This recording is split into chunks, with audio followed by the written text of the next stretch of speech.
नमस्कार साथियों। तो मैं हूं रवि प्रकाश, आप सभी का दोस्त। और आज हम लोग पढ़ने जा रहे हैं कार्य, ऊर्जा और शक्ति चैप्टर को। आज हम लोग क्या पढ़ेंगे? कार्य, ऊर्जा और शक्ति चैप्टर को पढ़ने जा रहे हैं। चलिए देखते हैं कि इस टॉपिक में हम लोग क्या क्या पढ़ते हैं। तो सबसे पहले क्या है हमारा कार्य? सबसे पहले हमारा है कार्य। तो कार्य क्या है? तो कार्य एक क्या है? भौतिक क्रिया है, एक फिजिकल एक्शन है जिसमें किसी पिंड पर बल लगाकर उसे उसके मूल स्थान से विस्थापित कर दिया जाता है। बहुत ही सिंपल सी बात है कि जैसे मान लीजिए कि ये कोई एक ऑब्जेक्ट है और इस पर हम क्या कर रहे हैं कि फोर्स लगा रहे हैं। इस पे हम क्या कर रहे हैं? फोर्स लगा रहे हैं। और फोर्स लगने के परिणाम स्वरूप क्या हो रहा है? ये ऑब्जेक्ट यहाँ खिसक के आ जा रहा है। ये हमारा जो ऑब्जेक्ट है ये खिसक के यहाँ आ गया। तो इस बीच में क्या हुआ? यहाँ से यहाँ क्या हो गया? ये डिस्प्लेस कर गया। ये इसमें क्या हो गया? डिस्प्लेसमेंट हो गया। डिस्प्लेसमेंट हुआ यानी विस्थापन हो गया। तो यहाँ पर हम समझेंगे कि कार्य हो गया। ठीक है। यानी जब किसी ऑब्जेक्ट पे या जब किसी पिंड पे जब हम बल लगाते हैं और इस बल के परिणाम स्वरूप वस्तु में विस्थापन हो जाता है तो इस वस्तु पर कार्य हुआ माना जाता है। ठीक है। तो आप समझ गए कार्य क्या है। तो कार्य के होने के लिए दो प्रमुख चीजों का होना जरूरी है। पहला क्या होना चाहिए कि एक्सटर्नल फोर्स होना चाहिए, एक्सटर्नल फोर्स लगना चाहिए। और दूसरा क्या होना चाहिए? डिस्प्लेसमेंट होना चाहिए, डिस्प्लेसमेंट होना चाहिए, डिस्प्लेसमेंट। और एक्सटर्नल फोर्स जब दोनों वर्क कर जाएगा तो हम समझेंगे कि कार्य हो गया। ठीक है। चलिए अगले स्लाइड में देखते हैं। तो अब हमने क्या देखा पिछले स्लाइड में कि एक कार्य होने के लिए क्या क्या होना चाहिए? तो फोर्स लगना चाहिए और फोर्स लगने के बाद डिस्प्लेस होना चाहिए। अब देखते हैं कि पिंड का विस्थापन कैसे होता है। तो किसी पिंड पर बल लगाने पर पिंड का विस्थापन क्या होता है? बल की दिशा में, और बल की दिशा में एक निश्चित कोण बनाते हुए भी हो सकता है। इसे विस्थापन के बल के अनुदिश घटक कॉस अल्फा से प्रदर्शित किया जाता है, जहां अल्फा बल और विस्थापन के बीच का कोण है। देखिए पिछले स्लाइड में हमने देखा था कि ये एक हमारा ऑब्जेक्ट था और इस पे हम लोग फोर्स लगा रहे थे। ऑब्जेक्ट पे जैसे ही फोर्स लगा रहे थे तो ये डिस्प्लेस होके ऑब्जेक्ट यहाँ हो जा रहा था, है ना। यहाँ से यहाँ क्या हो रहा था? इसका डिस्प्लेसमेंट हो रहा था। तो अब देख रहे हैं ये तो हमारा क्या था कि एक सिंपल सिंगल डायरेक्शन था। लेकिन कई बार ऐसा भी होता है कि फोर्स का जो डायरेक्शन होता है वो अलग होता है। जैसे मान लीजिए कि यहाँ फोर्स लग रहा है इस डायरेक्शन में, ठीक है, इस ऑब्जेक्ट पे। ये हमारा क्या है? ये ऑब्जेक्ट है। और इस ऑब्जेक्ट पे फोर्स लग रहा है इस डायरेक्शन में, बट ये डिस्प्लेस होके ऑब्जेक्ट कहाँ आ जा रही है? यहाँ पे। ये जो हमारा ऑब्जेक्ट है ये डिस्प्लेस होके यहाँ आ जा रही है। तो डिस्प्लेसमेंट का डायरेक्शन हमारा क्या है? ये है। ये हमारा क्या डायरेक्शन हो गया? डिस्प्लेसमेंट का। ये डायरेक्शन है हमारा डिस्प्लेसमेंट का। तो यहाँ हम क्या देख रहे हैं कि फोर्स और डिस्प्लेसमेंट के बीच में एक एंगल बन रहा है जिसे हम अल्फा से अगर लिखें तो ये अल्फा क्या है? बल और विस्थापन के बीच का कोण हो रहा है। और इस पर इस ऑब्जेक्ट पे जो हम वर्क का जो गणना करेंगे तो उसमें कोण की जगह जो अल्फा है उसको कॉस अल्फा से हम लोग प्रदर्शित करते हैं। आगे देखते हैं कि वर्क का कैलकुलेशन हम लोग कैसे करते हैं। तो देखिए कार्य की गणना, कैलकुलेशन ऑफ वर्क। हम लोग अभी तक बचपन से पढ़ते आ रहे हैं कि कार्य बराबर क्या होता है? कार्य बराबर होता है बल गुना विस्थापन।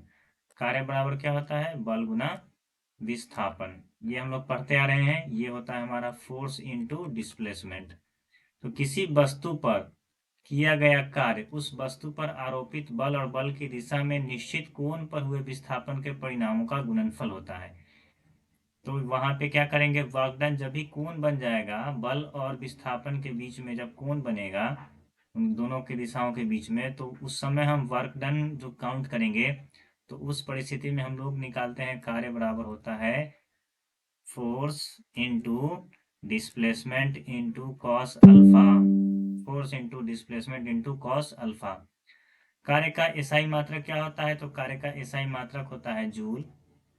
कार्य का एक अन्य मात्रक होता है न्यूटन मीटर।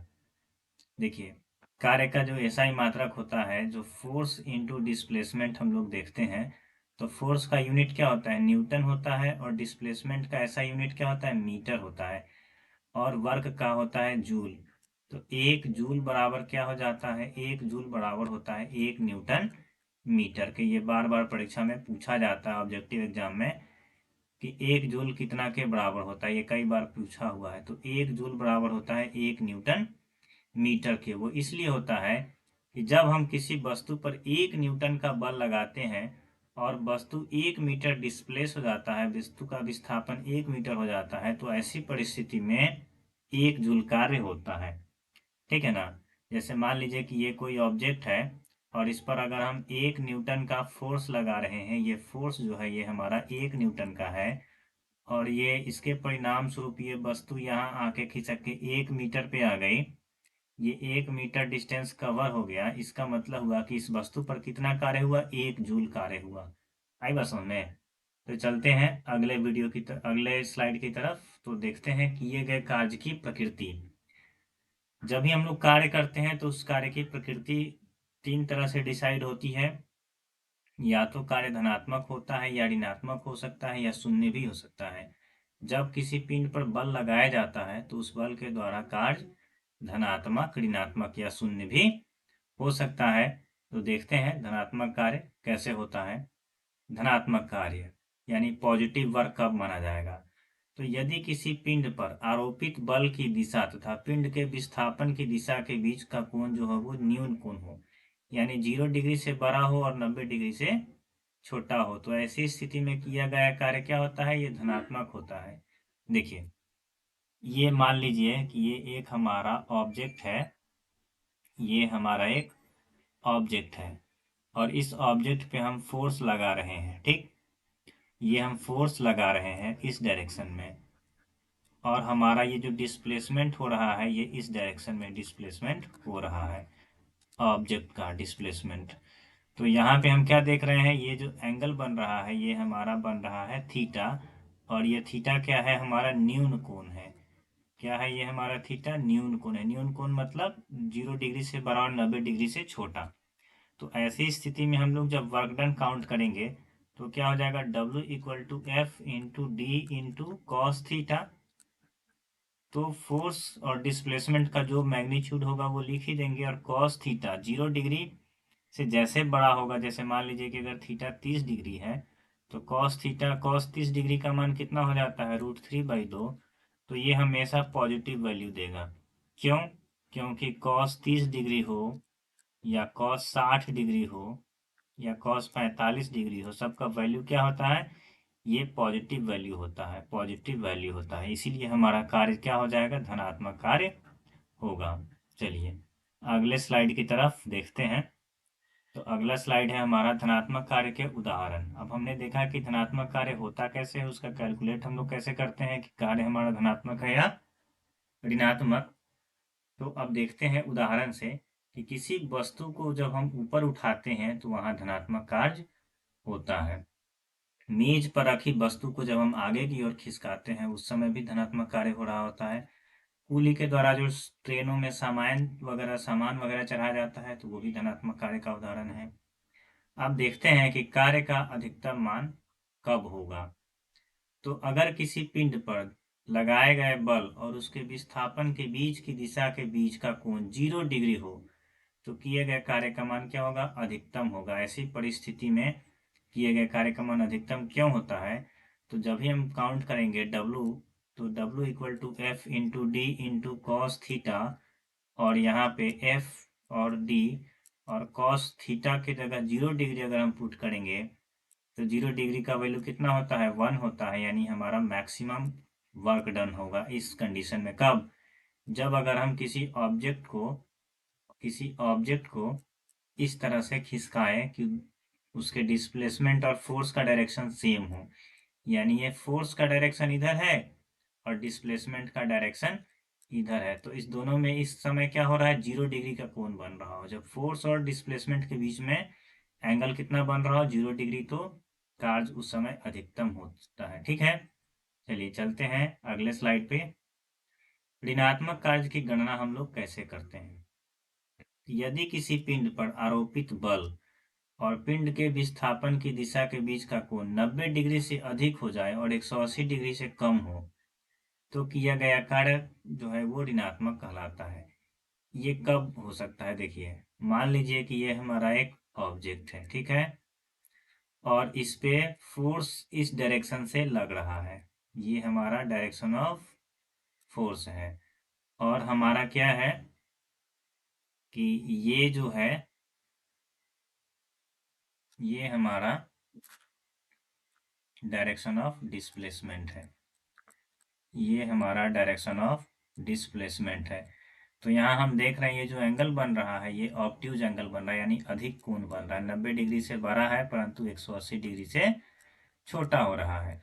तो ऐसे कंडीशन में जब भी हम लोग वर्क डन काउंट करेंगे तो क्या होगा, W इक्वल टू जो हमारा वर्क डन काउंट होगा वो हो जाएगा W equal to F into D into cos theta.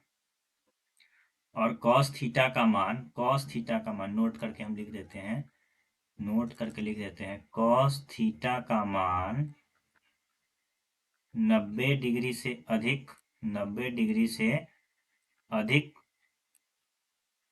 होने पर, अधिक और 180 डिग्री के बीच क्या होता है, ऋणात्मक होता है, ऋणात्मक होता है।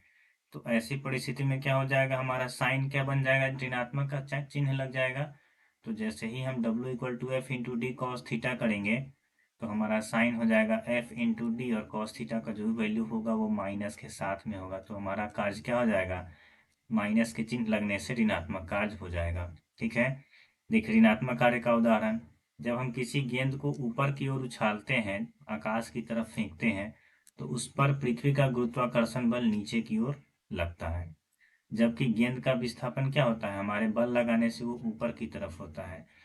तो ऐसी परिस्थिति में गुरुत्वाकर्षण बल के संदर्भ में ऋणात्मक कार्य होता है। उदाहरण से समझिए, सपोज कीजिए कि ये एक गेंद है और इसको हम ऊपर फेंक रहे हैं, तो ये इसका क्या है, डिस्प्लेसमेंट इधर हो रहा है। किधर हो रहा है डिस्प्लेसमेंट, ये डिस्प्लेसमेंट इधर हो रहा है, ऊपर की तरफ हो रहा है, अपवर्ड। और ये ग्रेविटेशनल फोर्स इसको नीचे की तरफ खींच रहा है, ग्रेविटेशनल फोर्स इसको किधर खींच रहा है, नीचे की तरफ खींच रहा है।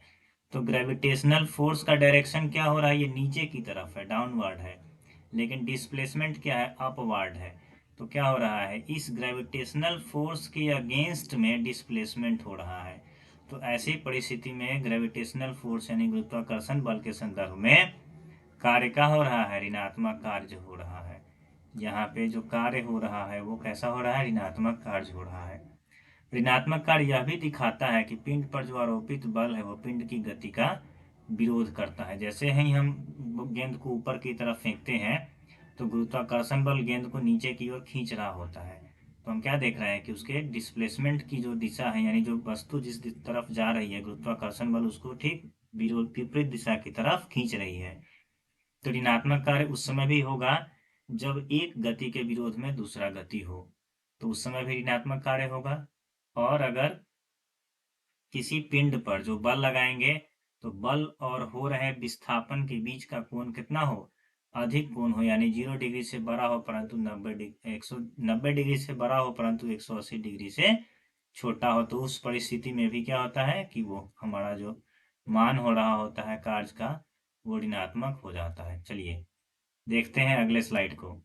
तो कार्य का न्यूनतम मान कब होगा, तो यदि पिंड पर आरोपित बल और उसके विस्थापन की दिशाओं के बीच 180 डिग्री का कोण बन जाए तो किए गए कार्य का मान न्यूनतम होता है। न्यूनतम क्यों होता है, तो जब भी हम वर्क डन काउंट करेंगे तो ये हमारा हो जाएगा F into D into cos theta. और हमारा थीटा जो है वो क्या हो रहा है, जिसे देख लीजिए इस परिस्थिति में ये हमारा फोर्स का डायरेक्शन है और डिस्प्लेसमेंट हमारा इस इधर हो रहा है, डिस्प्लेसमेंट क्या हो रहा है हमारा, इधर हो रहा है। तो ऐसी परिस्थिति में फोर्स और डिस्प्लेसमेंट के बीच में एंगल कितने डिग्री का बन रहा है, 180 डिग्री का। तो हमारा वर्क डन कितना काउंट होगा, F इंटू डी, और कॉस का 180 डिग्री वैल्यू जैसे पुट करेंगे तो ये रिजल्ट दे देगा -1 का, क्योंकि कॉस 180 डिग्री का मान कितना होता है, माइनस का। तो यहाँ पे हमारा -F इंटू डी आएगा जो कि हमारे वर्क डन का सबसे छोटा मान होगा, सबसे न्यूनतम मान होगा। आई बात समझ में? चलिए अगले स्लाइड की तरफ देखते हैं। वर्क हमारा जीरो भी हो सकता है। किस किस कंडीशन में वर्क जीरो होगा? तो देखिए सबसे पहले फॉर्मूला देख लीजिए। वर्क डन निकालते कैसे हैं? तो F into D into cos theta से निकालते हैं। तो हमारे वर्क डन के लिए क्या क्या होना चाहिए? फोर्स होना चाहिए, डिस्प्लेसमेंट होना चाहिए और एंगल होना चाहिए। तो पहला कंडीशन क्या है? जब डिस्प्लेसमेंट जीरो हो। जैसे डिस्प्लेसमेंट जीरो होगा तो फोर्स को और जीरो के साथ हम मल्टीप्लाई करेंगे तो रिजल्ट हमारा कितना दे देगा? रिजल्ट हमारा आ जाएगा जीरो। तो हमारा वर्क डन काउंट हो गया जीरो।